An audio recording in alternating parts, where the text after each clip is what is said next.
Buenos días, hoy te voy a mostrar cómo restablecer de fábrica tu REALME C65.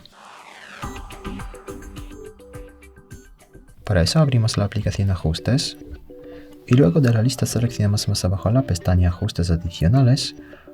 Luego más abajo pulsamos la última opción Respaldar y restablecer o Hacer copia de seguridad y restablecer.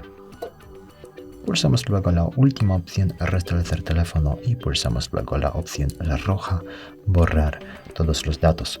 Pulsamos Borrar datos, pulsamos aquí otra vez y esperamos.